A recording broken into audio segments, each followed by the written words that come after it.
Hello, everyone. Welcome to Tea Time History Chat Live with me, Philippa Lacey Brewell. I hope you are all well. Today is pre-recorded because it's my birthday. So I am off doing some cool stuff. And actually, it includes history. So take a look at my Instagram, British_history_tours, and you will see later on where I am and what I'm up to. It's really quite exciting. But for today, I have another guest with me.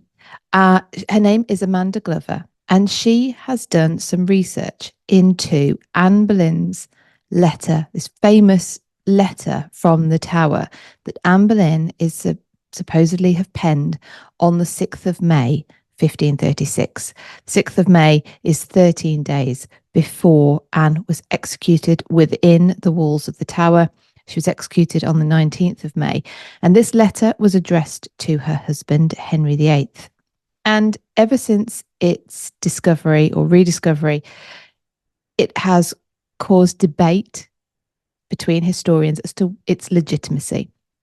Amanda's research is a different angle to try and solve this mystery.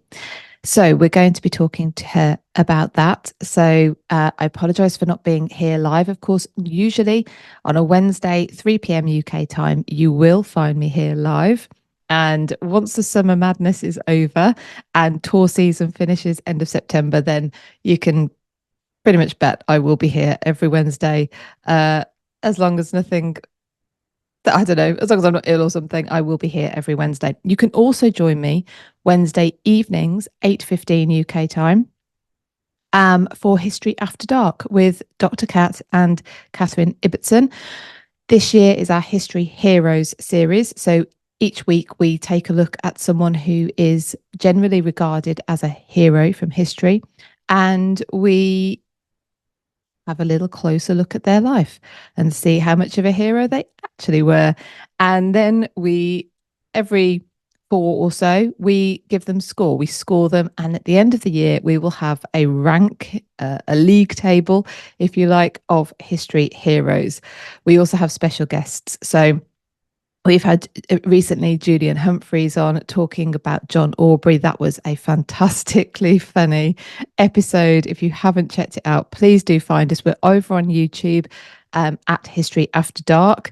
If you have a look at that for our logo, it says History After Dark on it, and it's a dark black background with a microphone and our names on it. So you should be able to find us quite easily. And if you can't see where the videos are, click on the live tab, because we generally go live as a matter of course. That is where you'll find our videos. But here I am on YouTube, British History. You can also find me, like I say, on Instagram at British_history_tours. They're the main places I hang out. Also on Facebook. You can also find me on Substack. That is my free weekly newsletter. You can also become a paid subscriber on Substack, and you get the special blogs and some exclusive content, which doesn't come out anywhere free. But the main place that I would love you to support me is over on Patreon. And that is because I can give you the most amount back. It's patreon.com/British History. And on there, you will find historian interviews, extended, should I say, historian interviews, because you can also find those here on YouTube, and snippets on Instagram. You can also submit questions for me to ask to historians. So I have another few coming up soon. So I would, in fact, I mean, I have them quite regularly. So you'll be asked for questions quite regularly. And if it's a historian who you are desperate to ask a question of, then this will be your opportunity. We also have book club. So on the 8th of September, we are discussing Helen Carr's book about John of Gaunt. It's called The Red Prince. Fantastic book. We'll be discussing that. So you are automatically a member of book club. There are also blogs, extra photos from and content from my travels around. There's going to be a bit more of that as I get more on the road this off season. So yeah, it's great. It's £5 a month. You can give more if you want, but it's not necessary. So I'd love for you to join me, patreon.com/British history. Right. But, oh, no, and I must give the shouts out. I want to thank, please, Noah, Mary Lees, Lynn, Stephanie, and Jessica for joining Patreon recently. There may even be more by the time that this goes out. But now, right. So we're going to get on to talk about this letter from the Tower that Anne Boleyn is supposed to have written. And we're going to be speaking to Amanda Glover. So welcome, Amanda, to the channel. Can you, just to begin, just to start us off, can you explain a bit about your background and how you got into history and how you got into specifically sort of looking at things that you've been looking at, please? Yeah, sure. Well, by profession, I'm actually a lawyer. So I spent all my life in an office as a solicitor.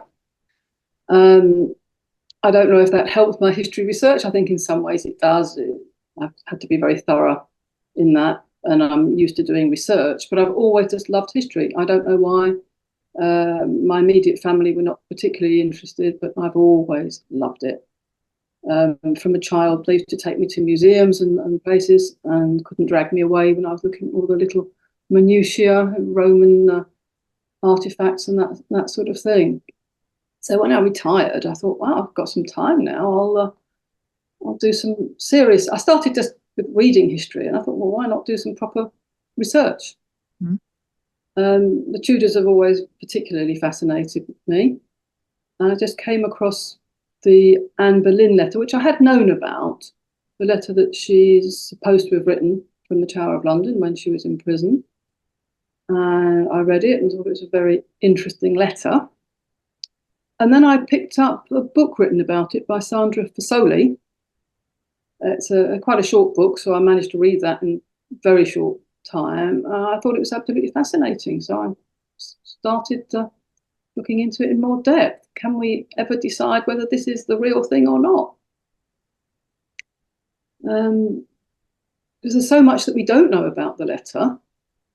It would be handy if Anne had signed it, then we'd know, oh, it's definitely her letter. It's an amazingly well-written letter for someone who's in the Tower, petrified for her life. Mm. That's something that puzzled me. We've got to think about that. Was she capable of doing it? Was she not? And I was just interested in the research that had been carried out, but it didn't get as far enough. There's no positive, yes, it was her, or no, it wasn't her. And that what got me into looking into it further. I think quite a lot of people have actually looked at the letter and tried to analyse, is this Anne's way of writing? Is this even handwriting going back to the 1530s? And there have been different opinions. Half of the experts say, oh, yes, of course she was capable of writing it. And yes, it was her style. And yes, it was mid-16th century handwriting. And others were saying, no, she couldn't possibly write that. And no, this isn't that sort of handwriting. So that's what got me really interested. But the content itself, I think it's well worth anyone having a look at it. You can get hold of it online, because it is a fascinating letter. Mm. Mm. So I think up till your work, correct me if I'm wrong, the main debates have been around what you've said there, the content of the letter and whether or not it's her handwriting or could be the handwriting of a scribe. So therefore from the time period, like you say. But, well, your research looks at it in a completely different, in a very new way, which we'll get onto. But let's roll it back a little bit and just put this letter into context. So like you say, she's in the Tower of London. So this is 1536. She was arrested and brought to the Tower, I think it was on the 2nd of May. Yeah. And what's her state of mind at this time when she's brought to the Tower? She's in a terrible state. She's hysterical much of the time, and then calm much of the time. Sometimes she's joking, but probably in a hysterical way. And she's desperately trying to work out why she's there. What are the accusations against her? It's not like now. You don't get a massive, great interview and told what you're suspected of doing. She was in there quite suddenly, although I think she did suspect that something was afoot. And she was talking to the ladies. She wasn't allowed any of her own ladies in the Tower. So they were all, if you like, her enemy ladies, people she was known not to like. And they were, Lady Kingston was in charge of them. She was the wife of the constable of the Tower. And they were all told to report back to her if she wasn't present. And she had to report to her husband every single word that Anne said.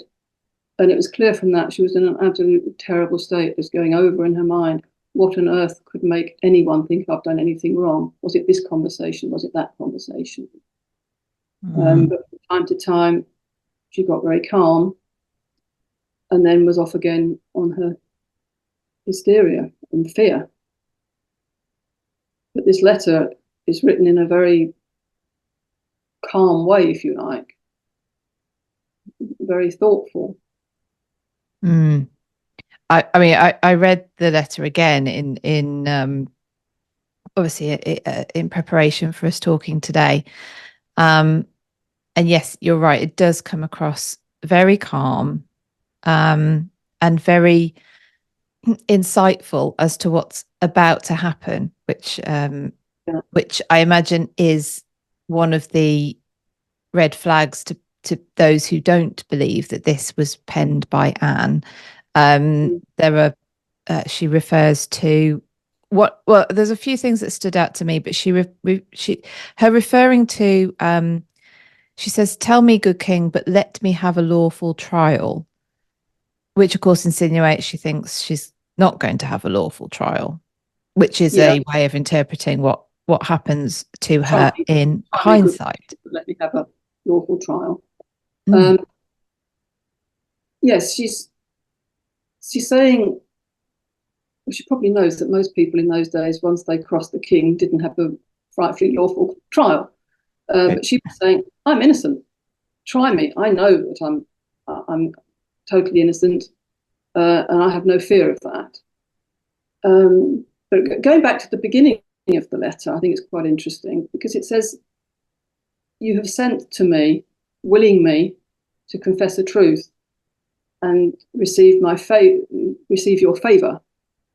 So she's saying, and we don't know whether this is true or not, somehow you've got a message to me, whether it's from Cromwell or Norfolk, who are our two major enemies, or whatever. Somehow you've got a message to me saying, if I confess this, I'll be let off, or I'll receive some sort of benefit. But she's saying, I'm not going to confess anything. I'm more than happy to confess the truth. You're asking me to confess the truth, and of course I will. I haven't done anything. Try me. I have no fear on that. And we've got no evidence that he did send such a message, apart from this letter. Maybe she's very insightful and knows full well that a promise from Henry to be merciful is worth nothing. Because a lot of people would at that stage say, yes, okay, I did it, just to save their lives. But she wasn't having any of that. So it's possible that she just knew that that was a false promise, or possible that she just could not admit to something she hadn't done. Yeah. Now, when and how does this letter first come to light? Well, that's a very interesting question. It's been the one that I examined, and there's the one that people think is the original. When I say original, I don't mean they think that Anne wrote it in her own hand. The suggestion is that it's a copy that Thomas Cromwell took for his own records, which is why it doesn't have her signature on it either. Because if she dictated it in the Tower, she would have signed it, even if it wasn't in her handwriting. It's not done that. So I think most people think that if it's genuine, it's Cromwell's copy. So the one I'm talking about is in what's known as the Cotton Library. So Robert Bruce Cotton was an avid collector of very important documents in the late 16th and early 17th century. So we know it was in the Cotton collection. The problem is that doesn't help us a great deal. He, his son, and his grandson all collected right the way up to 1700, so they could have acquired this document any time between mid to late 16th century, right the way up to 1700. And it was very badly burnt in a fire in 1731, I think it was. But we have a very, very large fragment of it. You can read most of it, but copies were taken before that. But it wasn't known to be published until much later. The first book in which there was reference to it was 1649, so that's over 100 years after Anne's death, and that was by Lord Herbert of Cherbury, and he mentioned the letter. 1679, it was in another publication by Bishop Burnet. I've actually just found some more information, which I'm working on. So I can't go into too much details because I'm still wanting to validate things. But I've now traced some of it back to the 1620s as in public knowledge. But that's still way after Anne's death. And there are slight discrepancies in these two publications, which makes it interesting in itself. And the first one, the 1641 with Lord Herbert, he says that the document was stated to be found amongst Cromwell's papers, but he gives no opinion as to whether it was genuine, just purely that fact it was stated to be. And the reason he said that is because there's another copy of the document, which is in the Stowe Library. Now, the Cotton Library and the Stowe Library are now both at the British Library. And the one in the Stowe Library was clearly a copy. It was written by a known copyist. He's called the Feathery Scribe because his handwriting is sort of wispy and feathery, but no one knows who he was. But we do know that he flourished between about 1625 and 1640. That's when he was doing most of his copy work. So all we can say is that one in the Stowe Library was around about that time. It may have been a few years before he was well known, a few years after he was well known, but that sort of period. And that document actually says it was found amongst Cromwell's papers. It's headed found among Cromwell's papers. So that may be where Lord Herbert got his information from, looking at the one in the Stowe Library, the Feathery Scribes one, rather than the one in the Cotton Library, which doesn't say any such thing. It just has a copy of the letter with no other commentary. So we've got a big gap between 1536 and, let's say, the 1640s as to why did no one know about this letter. And that always rings alarm bells, of course, when you're trying to establish authenticity. Mm. But there could be reasons. If it was in Cromwell's papers, they may have just been taken away, forgotten about. And there's hundreds of thousands of documents. And after Cromwell was executed in 1640, it may have been that his secretary just cleared them out, if you like, put them somewhere, and they could, in theory, have been forgotten about. But there's no actual evidence that they were in Cromwell's papers. Except, tantalisingly, Bishop Burnet, who wrote his in 1679, he said that the reason he believes that it is genuine is that the copy he took, he saw amongst Cromwell's papers. But he Right. can't have seen it until much later. He was only born in 1643, I think it was. So was it still in Cromwell's papers 15 years after Burnet was born? Because he says he saw it there. Mm. So the point I'm trying to make here is that maybe the first writer, Lord Herbert, was copying the Feathery Scribes one, but maybe the bishop actually saw an original. But that's what he says. But is it true or But is it then, not? We don't know. yeah. And how would he know? Yeah. So we don't know how he would know that. No, he says the reason, he actually says he thinks it's beyond her normal style. Well, my argument for that was I think it would be that her normal style, we've only got half a dozen letters and they're just business letters. You don't write a business letter in the same way as you write a letter to your husband when you're locked up in the tower and in fear of your life. He says the reason he believes it's true is that he saw the copy he took it from. So I think he's writing down his own copy. He found amongst Cromwell's papers. That's the only evidence we really have that it may actually have been amongst Cromwell's papers. And do we know the provenance of Cromwell's papers? Do we know their No, location for these 100 years? we know that's the tantalising thing. Sandra Fasoli's done quite a lot of work on that.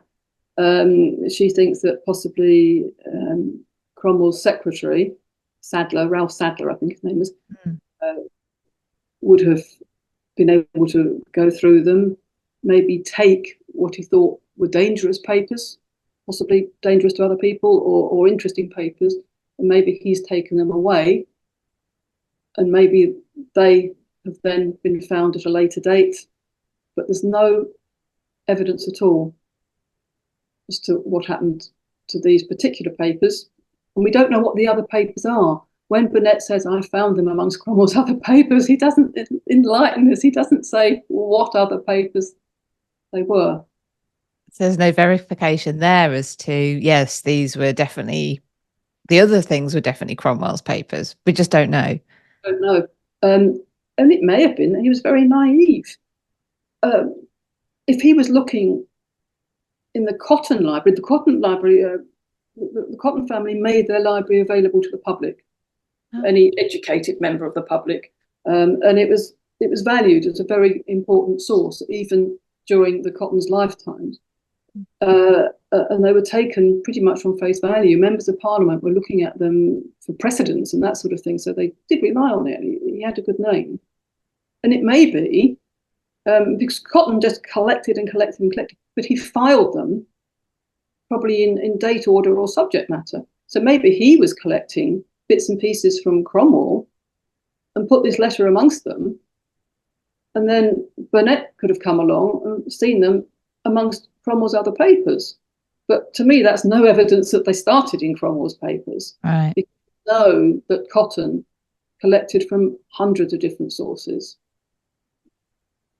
So it could be as simple as that Burnet was being a little naive.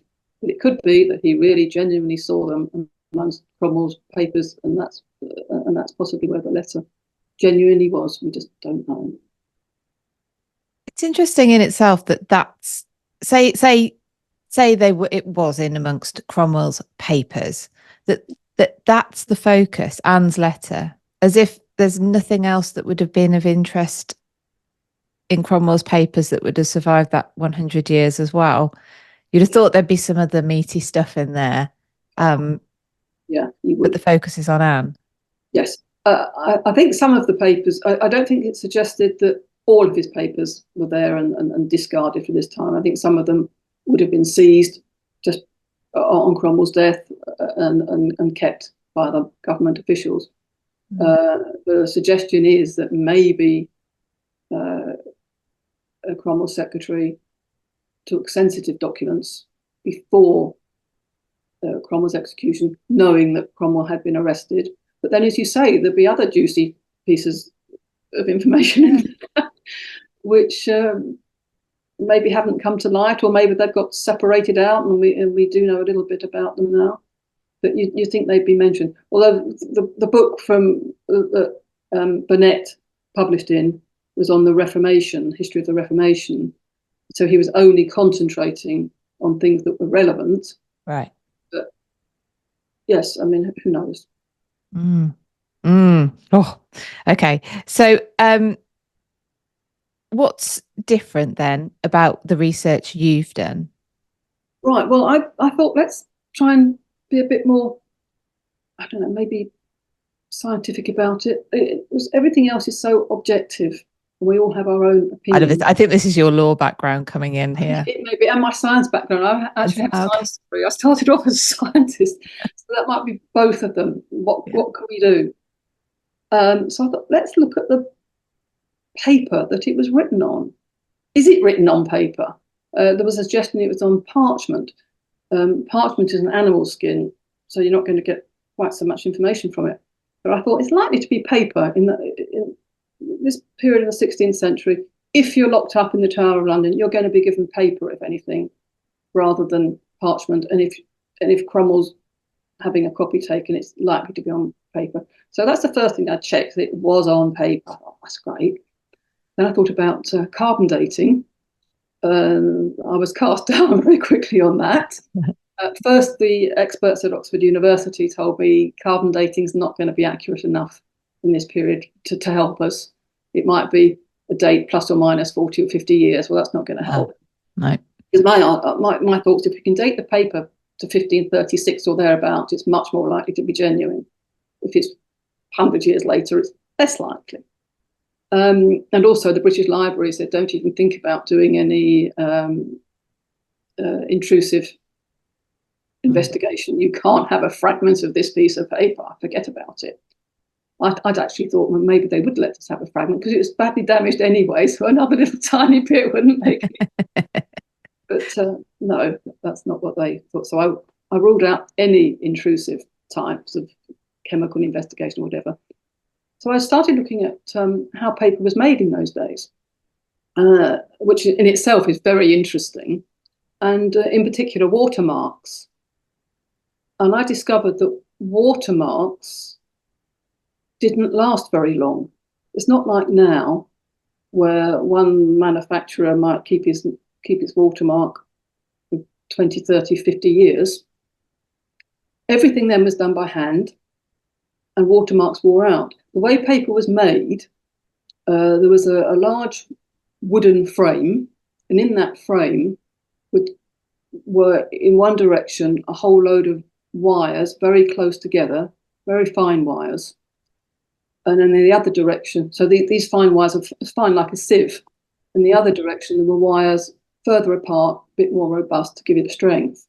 And this frame was drawn through a vat of stock, which is the liquid paper, if you like. That's the mush made from rags and hemp, very, very carefully treated. And the aim was you drew the mould through the top layer of the stock, it was called, and lifted it up. And there was just a tiny layer of all these little rag fragments and which would make the paper. So when you held up the paper, you could see the lines that were made on the mould. So the mould you turn over onto a layer of felt, and out would come this very, very wet paper, and you'd press the paper and then hang it up to dry. And so you can imagine the little tiny faint lines from these wires would be shown, but every mill had a watermark, so they could identify this is our paper. And these were tiny. They were only 4 or 5 centimetres high, and they were made by twisting little bits of wire by hand and sewing it loosely onto the main wires of the mould. So that would show as well. And I investigated all of those, and they changed very quickly. Constant use of the mould, as you can imagine, you're making hundreds of pieces of paper every day. The mould themselves wear, the wires get knocked and bashed, and the watermark would be damaged. So I discovered that the normal average size paper the molds would only last about 1 or 2 years, and then they would be replaced. And there was always a pair, incidentally. They called them twins. It was faster to work with two. So you were picking one up, turning it over while someone else was doing the previous stage and so on. So there were always two twin molds with supposedly identical watermarks. But because they were handmade, there were always slight differences. So this is quite handy. Will we be able to find something from this? Even imperfections you can find. You can find pieces of paper that you know were made within minutes of each other, if you like, because they're virtually identical. So I then started investigating how can I find a history of all these watermarks. And there's an amazing site online, Memory of Paper, it's called, a website. And that's worth looking at if you get interested in watermarks.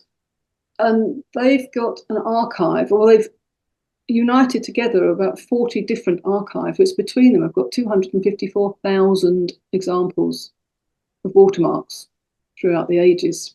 Wow. So I then, I looked at them further, and you could see the differences through the ages, and that you wouldn't find one watermark in, let's say, 1500 and the identical one in 1550. You could see they were all changing. So I then contacted the British Library, and they very kindly gave me consent to look at this document. Because it's so fragile, you have to get special consent. As you can imagine, if there's hundreds of students going through a 16th century document, especially one that's been burned all around the edges, it's very, very fragile. Mm. So I explained what I wanted to do, and they allowed me to go into a darkened room with the document and a light underneath, a light sheet, which they provided for me. They were very helpful. And we had a good look at it, and up popped a beautiful watermark. It's a little bit faint, but you could see it well enough. And they kindly took a proper photograph of it for me, but let me take some other photographs with my iPhone. And I tried to take measurements. It's very hard to take the measurements because this thing was only about 5 centimeters high. And of course, I'm not allowed to touch the paper. So I've tried to measure with a ruler hovering above the paper. And incidentally, all these documents, the letter is bound into another big volume in the Cotton Library, all with very famous letters and documents in them.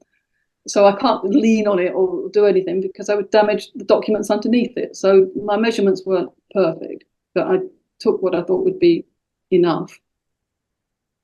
Armed with some photographs, came back and started wading through the archives.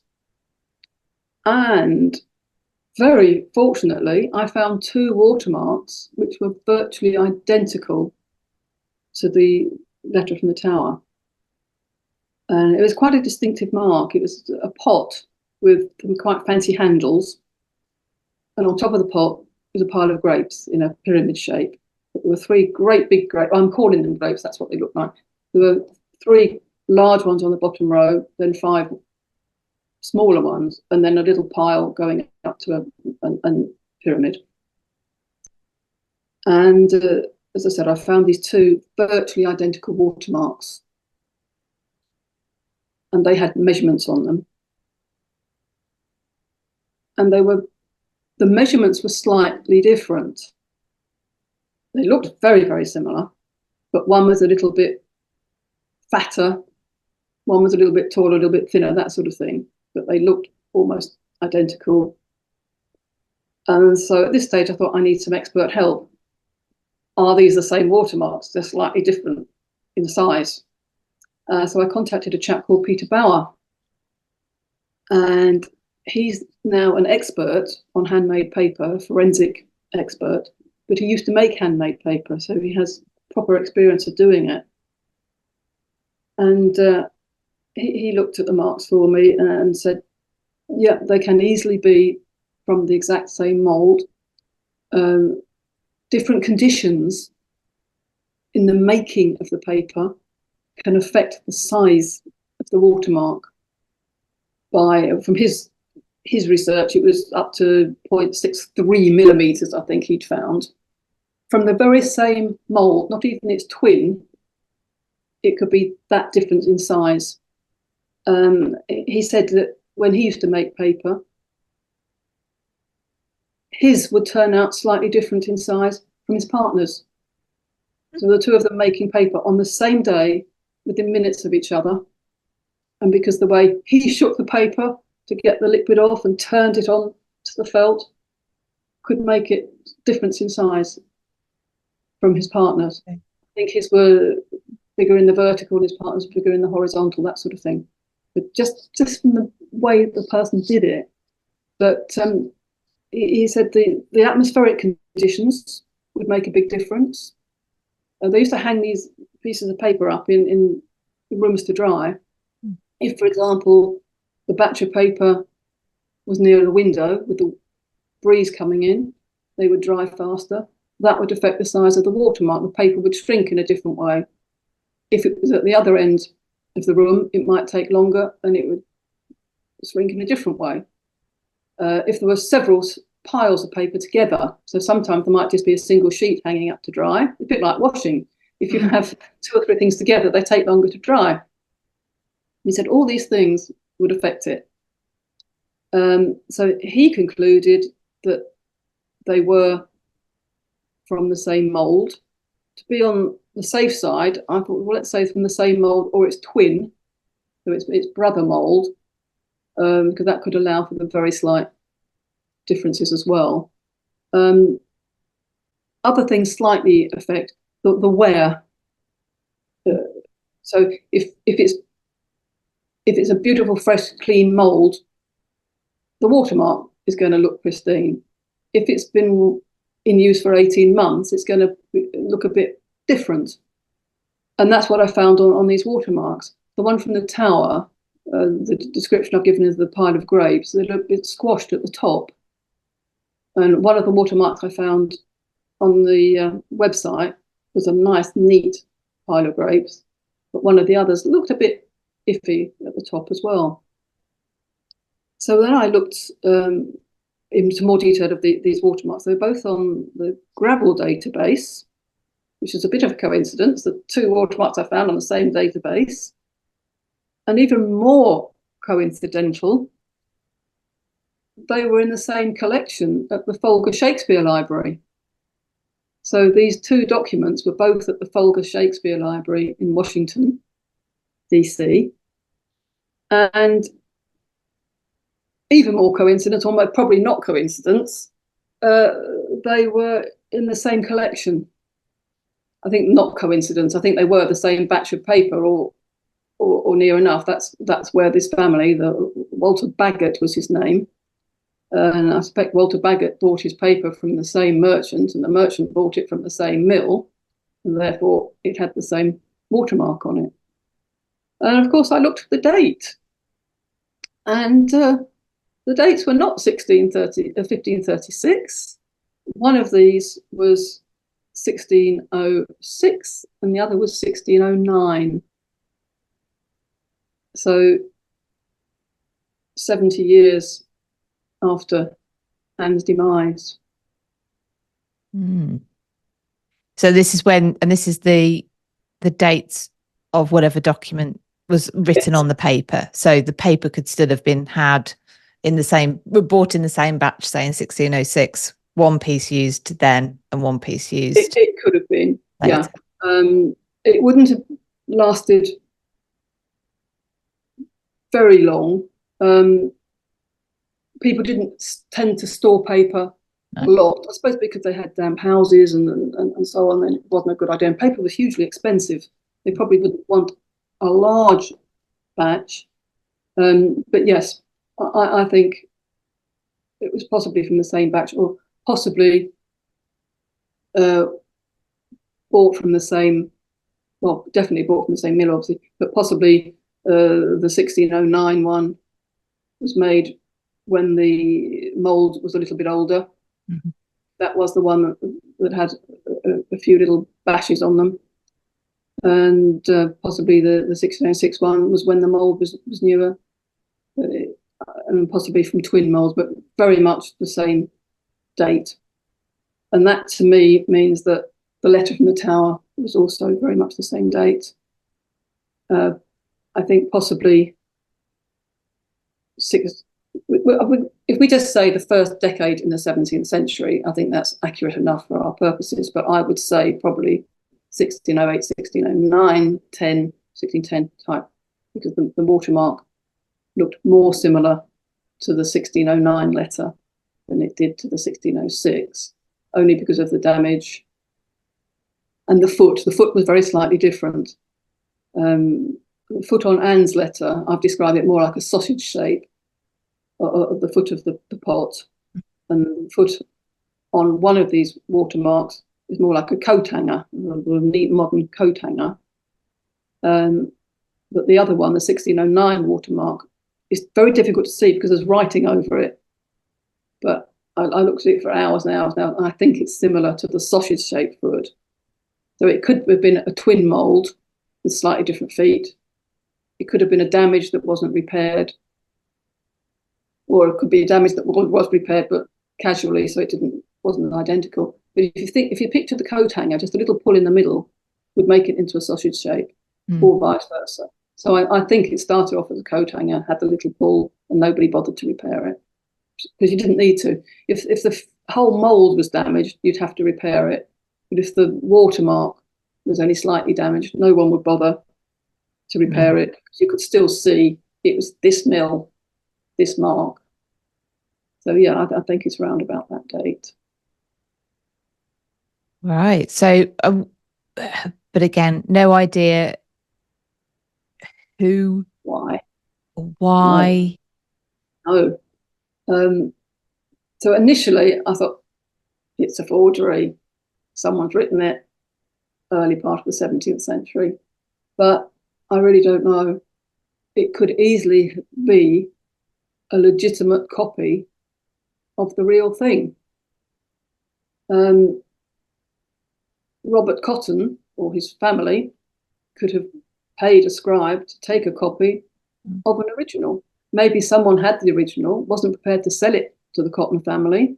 So the Cotton family said, well, can I take a copy, please? They said, yes. It doesn't say a copy on it.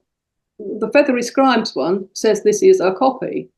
So we know copy, or at least it's written on it, found amongst Cromwell's papers. So we have reason to believe he's saying this is a copy. But the Cotton Library one doesn't say it's a copy. So one of the things I want to try to do, which is impossible at the moment because of the problems the British Library are having because of their cyber attack, I'd like to go through some other Cotton documents. One, to see if I can recognise the handwriting, same as this one. And two, to see whether he did always write notes on the top, if it was a copy. If he did that religiously and this one doesn't say, well, that's a hint that maybe Cotton thought it was an original document.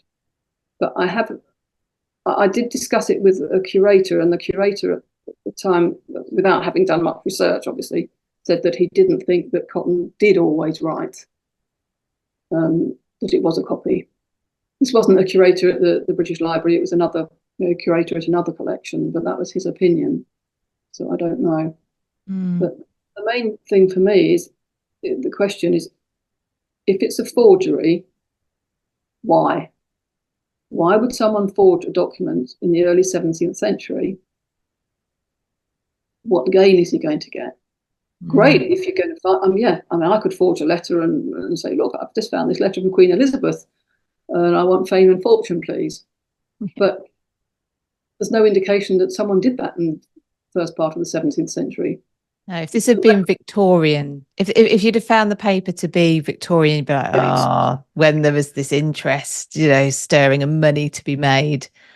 Absolutely. Very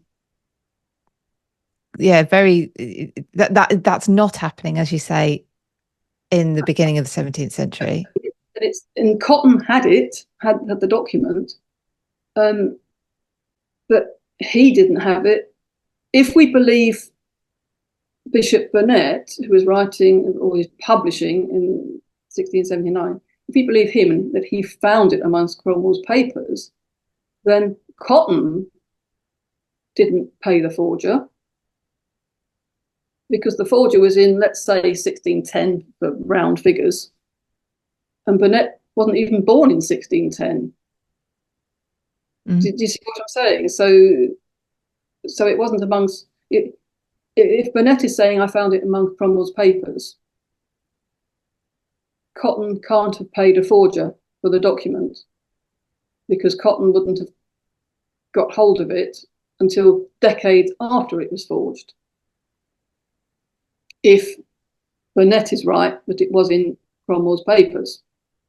Do you follow what I'm saying? But we don't know why he thinks that, and if he's just taken at face value a little note that says this is Cromwell's papers. I found it amongst Cromwell's papers. Does he mean I found it in the Cotton Library amongst Cromwell's papers? Right. If he does, I think that doesn't mean very much. But the forger doesn't seem to be any evidence that a forger has gained, unless he forged it and handed it to Cotton. And that gets us to another point. If there was a forger in about 1610, he was highly educated. And not that many people highly educated then. The letter is extremely well written. So well written, in fact, that some earlier writers have said that it's one of the finest letters in the English language. I don't know if you go that far, but it has been said. But it's certainly very well put together. It's also put together by someone who knows his history. Because if he's writing 70 years after Anne's death, he's obviously read about it somewhere carefully and composed it. So you have a forger who is intelligent and educated. And what's he gaining from it? And in those days, most educated people did have some money. So would they need some extra money by forging? I mean, that's a very sweeping statement, of course. Educated people got poor as well. They needed money, and he could possibly have made it up and trotted down to the Cotton family and said, would you like to buy this? Assuming Bishop Burnet is wrong, and he didn't really find it amongst Cromwell's papers, that is. But then we have to look at the Cotton papers, the Cotton Library. In 1700, the whole library was given to the nation. It was actually one of the founding collections of the British Museum. There was an Act of Parliament that provided for its care and its keep. And in that act, it specifically said that the Cottons engaged the best antiquaries in the land in gathering their collection. So it wasn't a casual person just saying, oh yeah, I'll have that, I'll buy that. These were people who were experts at the time. So would they have been fooled by a forgery? Wouldn't they be saying, oh, where do you get this letter? How comes you've got it? Before they accepted it as original, wouldn't they be investigating it if they're the finest antiquaries in the land? That's something we've got to think about, if it is a forgery. Of course, they haven't written anything, though, that says what they think of the letter. Nothing at all. So, no. You know, clearly Anne's story, fascinating in itself, that it was still being told and to such detail that someone could write this letter, say that they'd done this, and that there's that much interest in her story as well. You know, if it's part of because plenty of people have done it since, a fiction based on fact story, and this is someone's fanciful, oh gosh, what, loads of people have done it since. What would Anne have said if she could have said what, her piece? Absolutely. What would she have done? It has been suggested that it was even someone's homework, write what you think Anne was saying. That's not somebody's homework. I mean, that's very well written. And I think that it would be more Victorian and up to the modern time. I can't envisage them in the early 17th century doing such a thing. Possibly they did. Possibly someone was going to write a novel about it. But and how did it get into Cromwell's papers? How would Cotton fall into acquiring it? And these are all the sort of things we need to know. Unfortunately, Cotton's personal library, his personal letters, are no longer in existence. No one knows where they are. So there's no records. I do want to try to investigate it further, but as I understand it, there's no records of how or when he acquired his documents, because that would have helped, obviously, if there was a nice little book saying the date he acquired documents. But I understand there's nothing, but I do want to try and look into that more. And has the Cotton Library, this might be a naive question, but been catalogued since, down to every document in it? Yes, it's in the British Library in lots of volumes. Cotton himself had an interesting way of doing it. Apparently he stored all his papers in a very long, narrow room, actually within the Palace of Westminster. That's what it was so important at the time. He was allowed to do that, and as I said, MPs and notables were allowed into it. And along the shelves, on the top of the shelves, he had busts of famous Romans, mainly emperors, and he'd store them under the name of the emperor.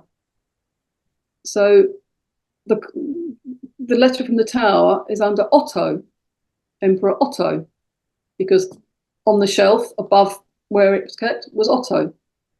And he'd say Otto 4 if it was shelf number 4 down, and 23 if it was the 23rd in the pile, that sort of thing. And that's why I'm saying it's possible that Burnet made the mistake by finding them on the same shelf, not realising that Cotton himself had got them from all over the place and put in letters. Was this your description? There was Cromwell's papers and this is there, not necessarily meaning... But they should be bound together. So now that they are bound together, and I want to go back, if I can, to look at the whole volume to see if there are any Cromwell's papers there. I did have a quick look. I'm not good at secretary scripts, not being a historian, not having a training. I'd love someone with a secretary to go through it to see what there is.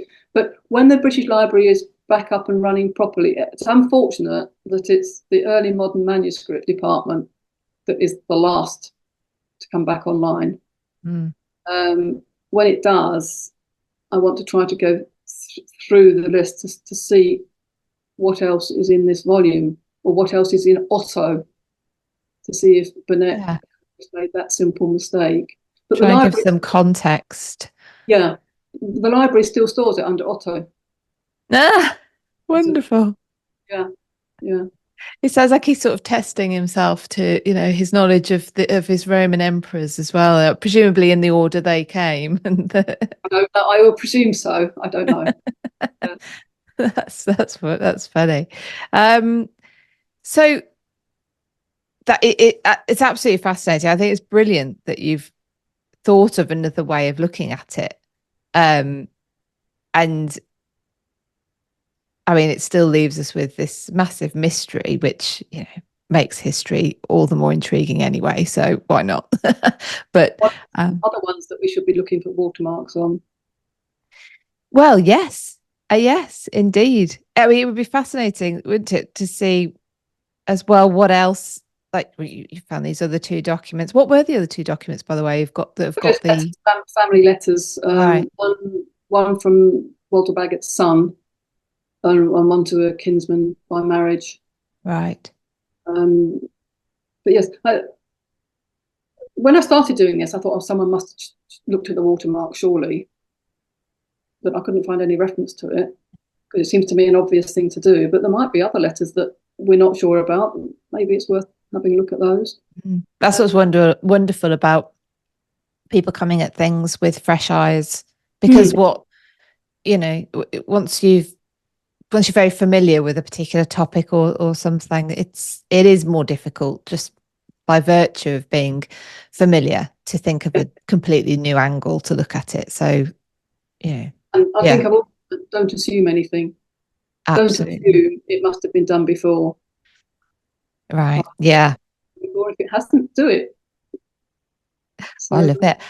I should mention actually as well, you saying about making a copy. This is something people would do. I mean, they did it with letters, they did it with art, of course. This is how can we have any idea what, for instance, the Whitehall mural looked like, yeah, which of course was destroyed when the Palace of White, it's only because someone went and painted it. Um, there's also, I think, the Armada tapestries that were hung up in the Palace of Westminster. I'm trawling my memory banks now. They're in a later depiction of, I think, Charles II sitting in Parliament, and they're in the background. Again, that's the only reason we kind of know what they look like. Um, and I've been to Worcester Cathedral archives, and they have, again, I'm trying to remember. I think it's a copy of Henry VIII's will. I think it's a Tudor will anyway, and that's because one of the monks from Worcester went down to London, copied it out, wrote down what it said, and brought it back. So this was something that was done. no photocopiers in those days. But yes, some people queried this. Why would Cromwell have kept a copy, especially if he wasn't going to give it to the king or whatever? Well, that's another question. Did the king see it? Did the king not see it? If it's genuine. Mm. Now, as a lawyer, I can tell you that any lawyer would keep a copy of a document.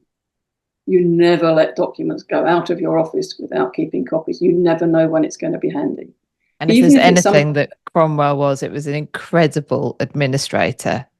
absolutely, and you never know when it might prove of use. And you have this strange attitude, even if you think, "Ooh, that's not good," or "That's not good for my client," or whatever. You keep it just in case. You might not want anyone else to see it, but you keep it because you never know. And I'm absolutely sure that if Cromwell, big if the letter is genuine and if Cromwell did show the original to Henry, he would have kept a copy for himself. Mm. If Now, Henry, if I Henry suspect, saw it. if I suspect he probably was angered by it and probably threw it in the fire or something like that. Yeah, Henry didn't like to be confronted with the reality of what he was doing quite often, if it was icky. And I can't imagine. Well, I can imagine Cromwell seeing this letter and it not getting to Henry because he would have known what, unless he thought it would be to his advantage. But There's a yeah. problem if because Anne's letter begins, "You have sent to me to confess my faults." So if that's true, Henry's expecting a letter from Anne, or Mm, expecting something, expecting a confessional or whatever, either oral through a messenger or in writing. So if a few days later Henry is saying, "Why haven't I heard from Anne yet?" because Cromwell's hidden the letter, he's got to come up with an answer, hasn't he?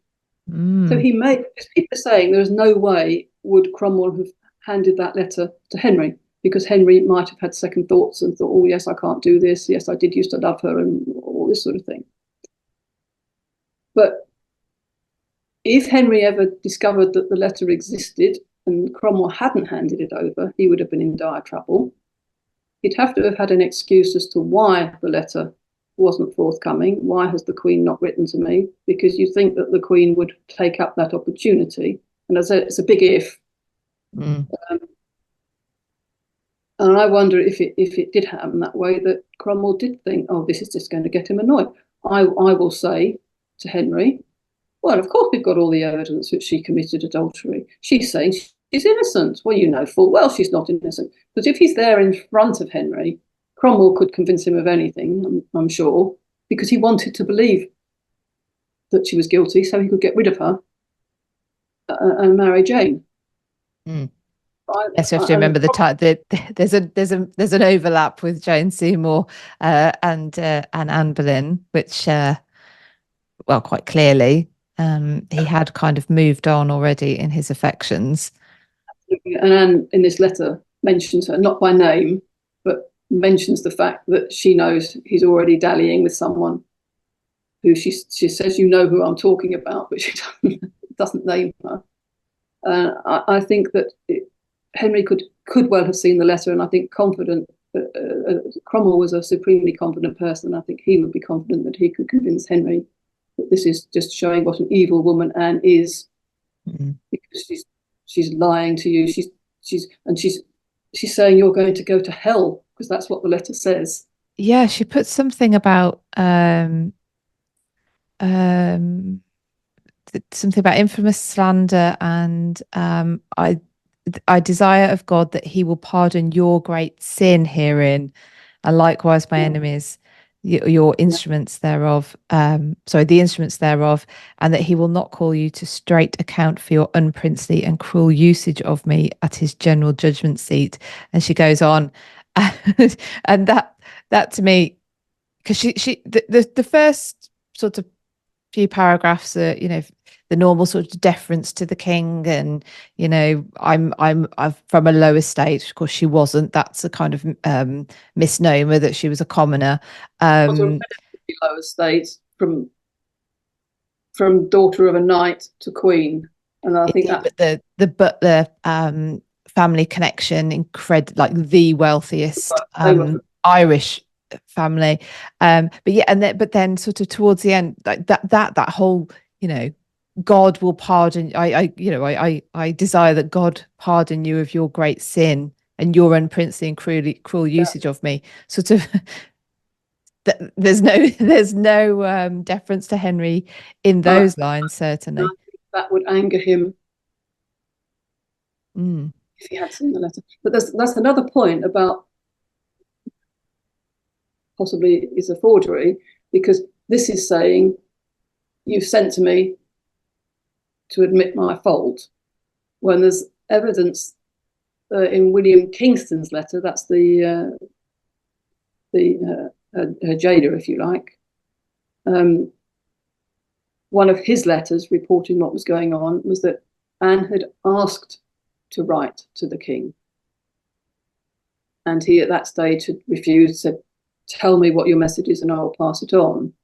So she's saying, can I write to the king? But she's already had an order that she should. They can do it. Or it may be that there was a conversation that Kingston was saying, well, yes, I will answer the message orally. She was saying, but I want to put it in writing.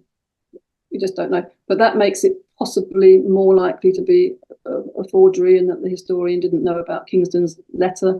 But that's quite flimsy evidence, because there might be some of Kingston's letters that were lost as well in the fire. Indeed. And add on to this, and I can't remember the date, I apologise off the top of my head, that Cranmer goes to see Anne, and we think possibly offers, this is when she agrees to the annulment of the marriage, and that linked to that may well have been a promise of life in a nunnery. Yes, or exile, yeah. Or exile, yeah. We think it's likely, we're just surmising that that's what Cromwell said, because she seemed to get a little bit more confident, a little bit happier for a while. And I think the theory is that Henry lied to Cranmer and told Cranmer, get her to agree an annulment and tell her she can go to a nunnery or into exile or whatever. And that Cranmer believed it. It's not thought that Cranmer made it up, but that's pure hypothesis, because nobody really knows what happened. Yes. But it does seem odd that she suddenly agreed to an annulment. Yes. Yes. Make her child illegitimate for a start. Yes, exactly. Exactly. Elizabeth becomes illegitimate. She's not yet 2. I mean, just that must have been playing on Anne's mind constantly. I would imagine. Now or the letter. Now I've only seen the transcript of it, but um, ends with her supposedly, we don't know because we can't. There's no signature on the letter, but calling herself Anne Boleyn, Yeah. and that as well has been one of these red flags to people who believe this is a forgery. Anne would not have been signing herself Anne Boleyn, or what do you make of that? Well, I think it's either a very clever forger or it is Anne. If I'd been asked to write a letter, like you're saying, as an exercise, or write a letter that you think Anne might have written to the king, I wouldn't have signed it Anne Boleyn. And I think most forgers would have signed it Anne the Queen or whatever. So it's either a very clever forger or Anne. She's saying, you used to love me as Anne Boleyn. So think of me, if you ever had any thoughts for Anne Boleyn, think of me now. Don't kill me. So trying And to almost roll the clock back in his mind, you mean? because she's at the beginning of the letter, she ends it. If ever I have found favour in your sight, if ever the name of Anne Boleyn hath been pleasing in your ears, let me obtain this request. And that request was for her to, if you must insist on killing me, don't kill the men as well.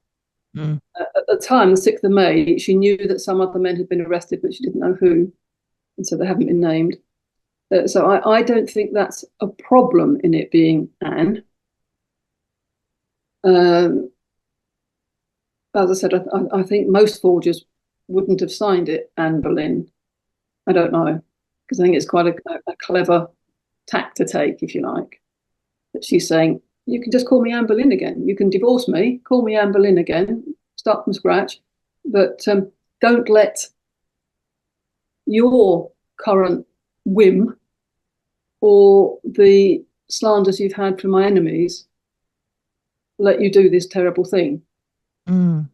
And just think of me as Anne when you first met me. And I think that's a possibility for her to have Well, of said. course, I suppose put that into the context of her predecessor, Catherine of Aragon, would not entertain the idea of retreating to to a nunnery to live out her lives, which previous queens had done if they'd got to the point where children weren't coming and heirs were required. Catherine doesn't do that, and Anne could have learnt from that. It's a very good point. Yes, I hadn't actually thought of that. That's a very good point. That she's saying, yes, I'm not like Catherine. You won't have to wait 10 years to get this done. I'm just Anne Boleyn again. Yeah, that is. On the Cotton Library one, there's a little story at the bottom that said the Queen giving a message to someone, presumably at the Tower, said that the King had raised her from an ordinary person, i.e. no title, to a marquis and then a queen, and not being able to raise her any further on earth, he was, by martyrdom, making her a queen in heaven. And that anecdote is only on the Cotton one, not on the Stowe one, which makes it interesting as well. Where did Cotton get that from? Yeah. Burnett mentions the story, but he doesn't say, and by the way, this is tacked onto the Cotton Library letter. He mentions it in a separate little passage, and he says the date that conversation took place, and that date isn't written on the Cotton Library one. So where did he get that from?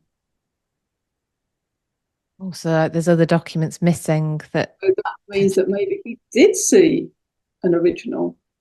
Maybe there was a note from Cromwell of this conversation and the original letter. That's just another bit. Is that supposed to show Henry in a good or a bad light? Like, is that trying to say? Is that trying to say Henry was doing her a favour? But I think she was sarcastically saying it, Yeah. because she'd come up with these funny little jokes, even though she knew she was about to die, about having a little neck and all of that. And I think, yes, it was her way of semi-coping, I suppose, if Mm. she's. Mm. But yeah, and that's another interesting thing. Why is that on one copy and not the other? And another thing I didn't say to you, Burnett, which is something I want to look into. He's the one who said, I've found it amongst Cromwell's papers. When you look at his book, he publishes the sources. At the end, he's got a volume with copies of all the documents he's referred to in his actual book. And when you look at that, the first edition has, I think I counted 16 errors in what the letter says. So was he copying from one where these weren't errors and they were real? If you see what I mean. Because they made sense, they were just slightly different.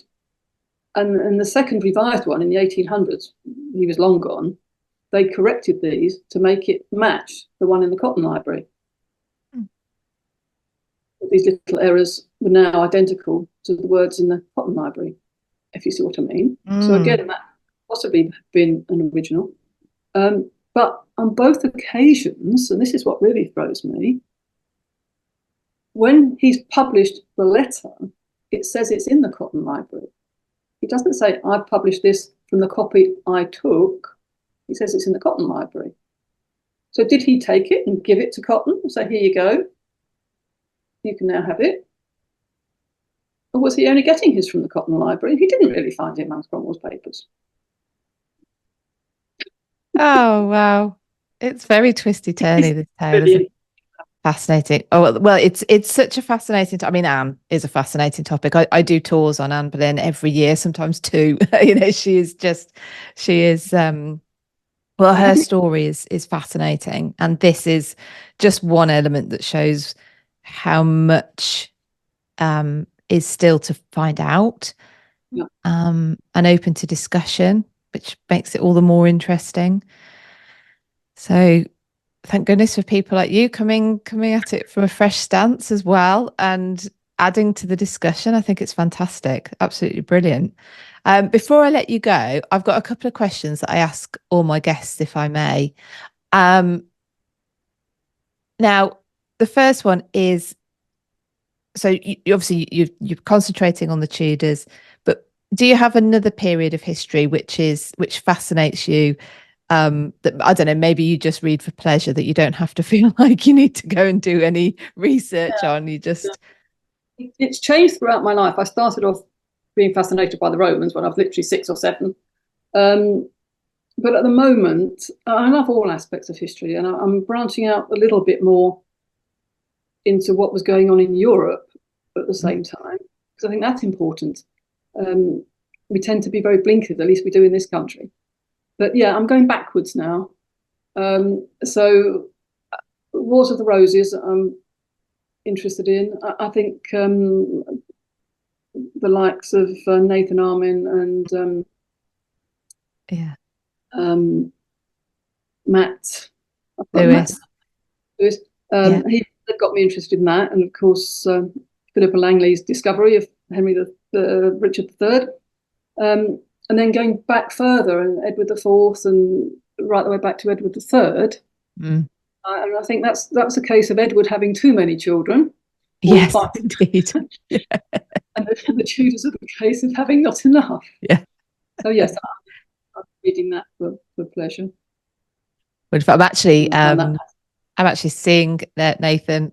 So he will be one of my other people I speak to in August, which will go out. I've just read his book, the latest one, Son of Prophecy. Very, very good. Brings Welsh history right back into the Tudor story where it should be, which is wonderful. He's got a good sense of humour. And he's got a good sense of humour. Yes. It's on the list to acquire. And the last question is, what do you think we can learn from history? Yeah, that's a difficult one. I do think it's so important. First, I think we need to know our background, our nation's background, so we understand how we get to where we are now. And I do think that's important. We need to understand our own culture and so on, and other people's as well. We need to know how every nation has got to where it is. but also, so we've got to realise that we've learned so much from history. And we mustn't, hopefully, we learn from the mistakes of history as well. Was it Winston Churchill made some comment, didn't he? If you fail to know your history, you'll make the same mistakes again, or something like that. You're bound to repeat them or something. Yeah. Doomed to repeat them. Yeah. And I think that's right. The trick is to recognize them when they come round again. I think that's where we fall down, actually, is it doesn't come back round in exactly the same guise. Yeah, it's all slightly different. But if you think about it, if we weren't learning from our mistakes or learning generally, we'd all still be cavemen. Yes. Couldn't progress. And every little bit of knowledge helps come up with the next bit of knowledge or the next fact, which may be the most important fact we ever come across. And I think it is so important. And I think possibly politicians don't learn enough from their history. I mean, a simple one would be the Easter Island one, where they chopped down the last tree on the island. And I hope we're not going to chop down the last tree because we haven't learned from our mistakes now. Indeed. Indeed. Well, thank you so much, Amanda. That's been absolutely fascinating. I'm really, really pleased to have got you on. It's great. Thank you very much. I've enjoyed it, and thank you for listening to me. So thank you for joining me today for this discussion with Amanda about Anne's letter. I'm sure the debate about its legitimacy, its authenticity, should I say, will continue forever, perhaps. But I would love to know your thoughts in the comments. What do you think about the letter? Do you think it is authentic? Do you think it was written by Anne? Or do you think it was written by somebody else? And if you do think that, I would love to know who you think wrote it and for what purpose. I think it's incredibly intriguing story, whether Anne wrote it or not, as to how it came into existence.